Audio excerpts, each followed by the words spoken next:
देख रहे हैं डार्क फाइल्स। तो चलिए बढ़ते हैं आज की इस कहानी की ओर। वो एक नया बना हुआ हाईवे था, एक निर्जन गांव से होकर गुजरता। अभी वहां आवाजाही इतनी आम नहीं हुई थी।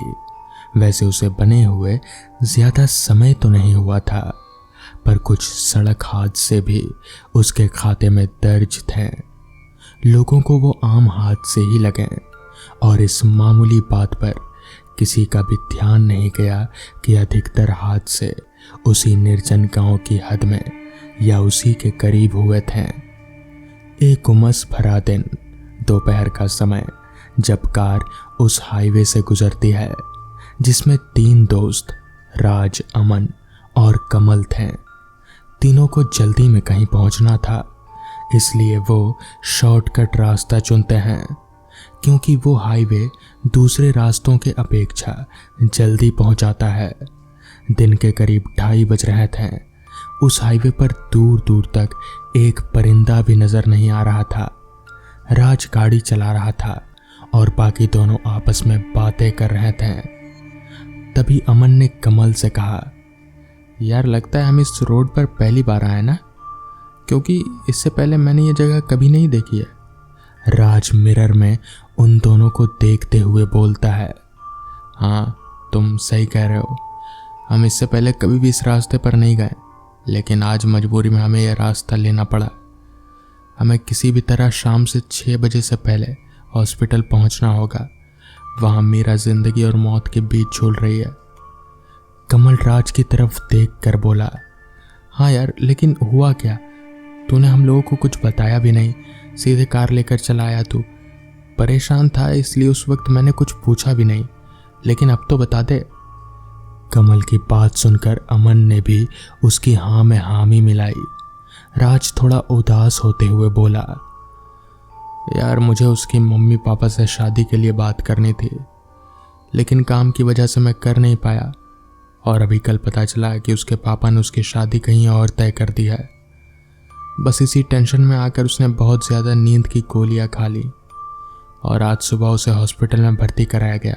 मुझे तो पता भी नहीं चलता अगर उसकी दोस्त मधु फ़ोन करके ना बताती। कमल पूरी बात सुनने के बाद बोला, अच्छा तो ये बात है। वैसे देखा जाए तो गलती ना तेरी है और ना ही उसकी। तू नहीं बात कर पाया तो उसे तो बताना चाहिए था ना। अमन ने भी उसके बीच में बोलते हुए कहा, हाँ यार, इन लड़कियों का कुछ पता नहीं चलता कब क्या कर जाएं।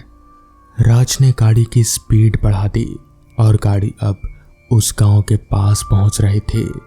सड़क के दोनों तरफ बंजर धरती और छोटी कटीली झाड़ियां दिख रही थी।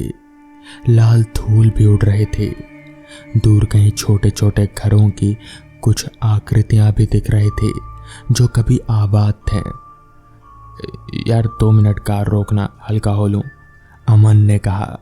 कार रुकी और तीनों ही दोस्त कुछ देर को पांव सीधा करने बाहर आ गए। कुछ देर में वो वापस अपने कार में बैठे पानी पी ही रहे थे, जब अचानक से एक जोर की आवाज़ हुई और तीनों चौंक पड़े। सामने देखा तो कार की वाइंड स्क्रीन पर लाल रंग से एक पंजा बना था। ये क्या है? और रुक, बाहर मत। पर तब तक राज बाहर निकल चुका था। चारों तरफ देखा तो कुछ नहीं था। फिर उसकी नजर पड़ी कार के अगले चक्के के पास। एक लड़की बेहोश पड़ी थी। जरूर उसी ने हाथ मारा था। उन सब ने फौरन उसे कार की पिछली सीट पर बैठाया, मुंह पर पानी के छींटे मारे। साफ दिख रहा था वो जख्मी थी। उसके सिर से कलाई से खून बह रहा था। उसे होश आया। लड़की बड़ी डरी सहमी सी थी। उसने डरते हुए कहा, मेरी बस का आगे एक्सीडेंट हो गया है और मुझे मदद की ज़रूरत है। मदद? कैसी मदद? बताओ, हम तुम्हारे लिए क्या कर सकते हैं। इस बार आवाज़ कमल की थी। वहाँ सबको पानी की ज़रूरत है और उन्हें हॉस्पिटल भी लेकर जाना है। सबकी हालत बहुत ख़राब है, कुछ दम तोड़ चुके हैं। मैं किसी तरह चलती हुई यहाँ आई। उसने डर के साथ कहा, हाँ यार, सुना तो है कि इस रोड पर अक्सर हादसे होते रहते हैं, ठीक है, हम तुम्हारी मदद करेंगे, अमन ने कहा।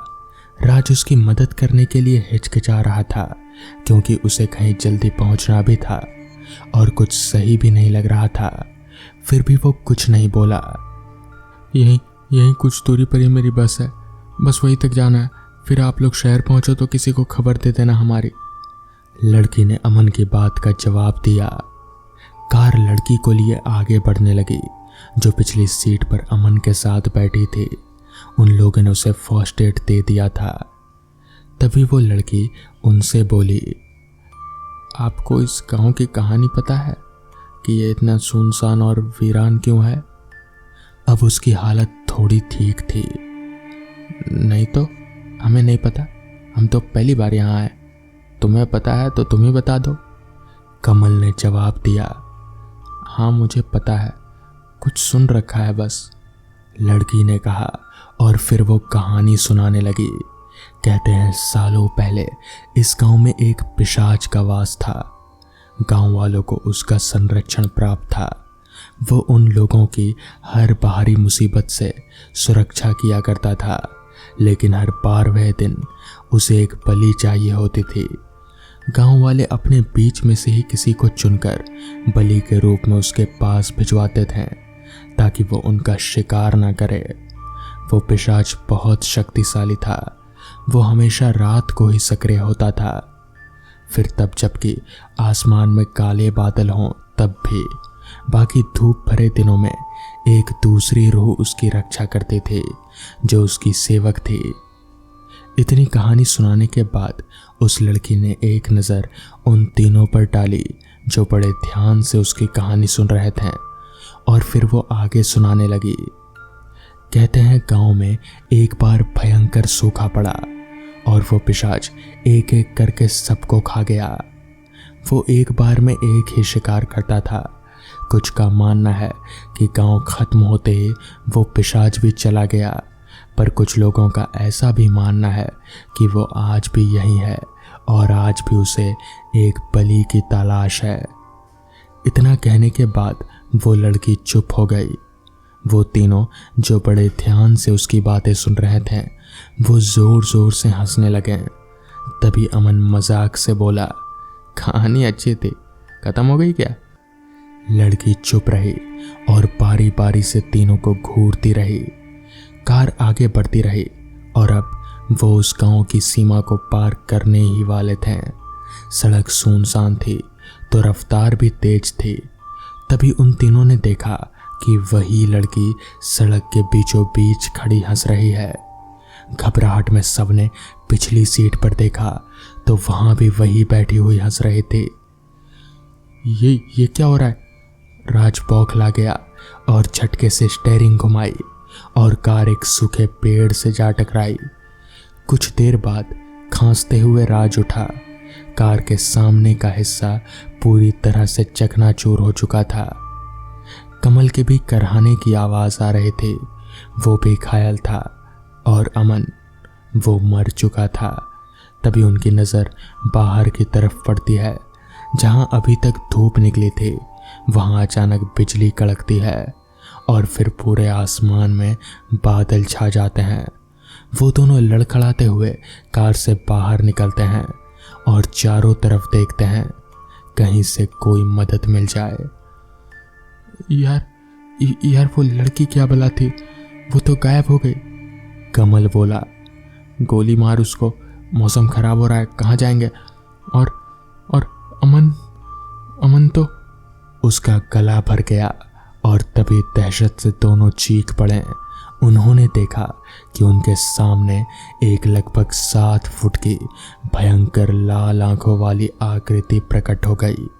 साथ ही साथ शुरू हो गई धूल भरी आंधी।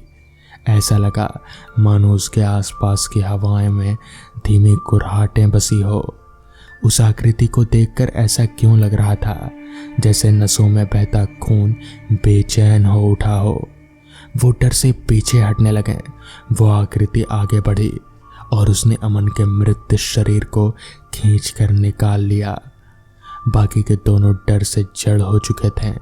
आंधी रुक गई, साथ ही वो आकृति और अमन भी गायब हो चुके थे।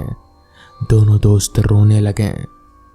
वो घूमकर उस तरफ आए जिधर गायब होने से पहले अमन बैठा था और दोनों ही डरकर कुछ कदम पीछे हट गए।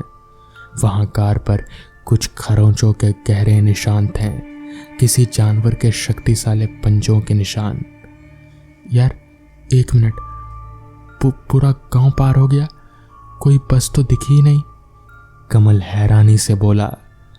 इसका मतलब वो लड़की? राज दहशत में फुसफुसाया।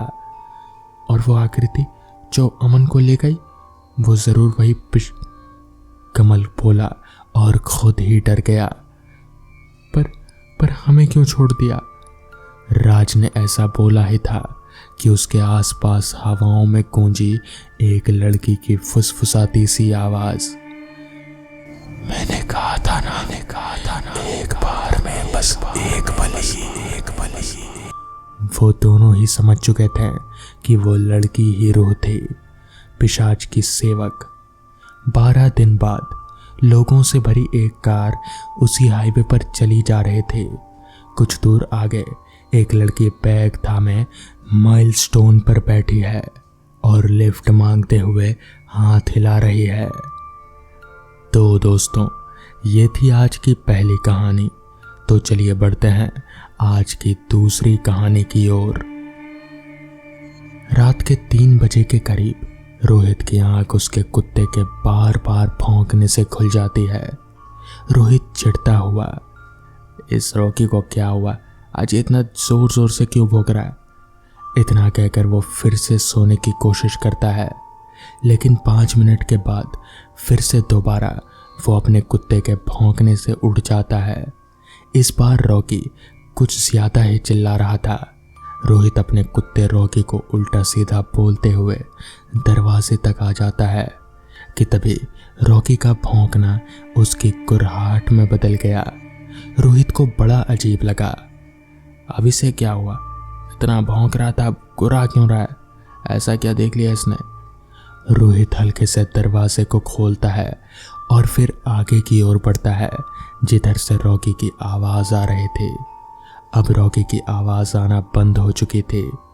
रोहित टॉर्च की रोशनी से देखता हुआ आगे बढ़ रहा था कि तभी उसको एक पेड़ के पीछे, जो कि उसके घर के बगीचे में लगा हुआ था, वहां रॉकी के पूंछ जैसा कुछ दिखा। रोहित ने थोड़ा सा आगे बढ़कर जैसे ही उस तरफ टॉर्च की लाइट डाली, उसके बदन में एक ठंडी सी सिहरन दौड़ गई। उसका कलेजा मुंह को आ गया। रोहित ने वहां जो देखा वो ना तो कोई जानवर था और ना ही कोई इंसान। वो जो भी था वो रॉकी को भंबोड़ भंबोड़ कर खा रहा था। रोहित के टॉर्च की रोशनी जैसे ही उसके ऊपर पड़ी तो उसने रोहित की तरफ देखा।